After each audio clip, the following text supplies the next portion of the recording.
ఈ నెల 22వ తేదీన సరైనోడుగా ప్రేక్షకుల ముందుకు రానున్న స్టైలిష్ స్టార్ అల్లు అర్జున్ తన తదుపరి సినిమా విషయంలో భలే ప్లాన్ వేశాడు.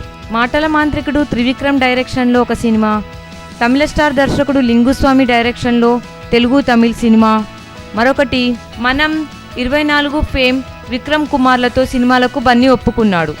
వీరిలో ఎవరితో ఎప్పుడు సెట్స్ మీదికి వెళ్లాలనే విషయంలో బన్నీ ప్రణాళికలు వేసుకున్నట్లు తెలుస్తుంది. నిజానికి గతేడాదిలోనే విక్రమ్ బన్నీ కాంబోలో మూవీ తెరకెక్కాల్సి ఉండేది. కానీ బన్నీ కోసం రాసిన కథ మరింత బలంగా రావాలనే ఉద్దేశంతో విక్రమ్ కాస్త సమయం తీసుకున్నాడు.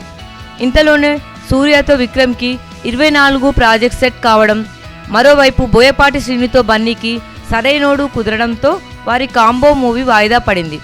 ఇప్పుడు ఇద్దరు తమ తమ సినిమాలు కంప్లీట్ చేశారు కాబట్టి వీరి కాంబోలోనే మూవీ తెరకెక్కే ఛాన్స్ ఉందని అనుకున్నారు.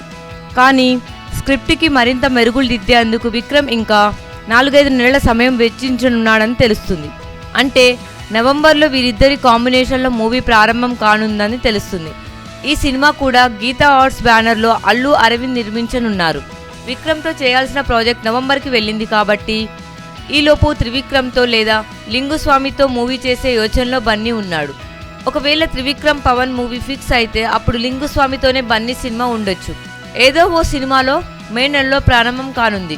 అప్పుడు ఆ ఇద్దరిలో దర్శకుడు ఎవరనే విషయంపై క్లారిటీ వస్తుందని చెబుతున్నారు.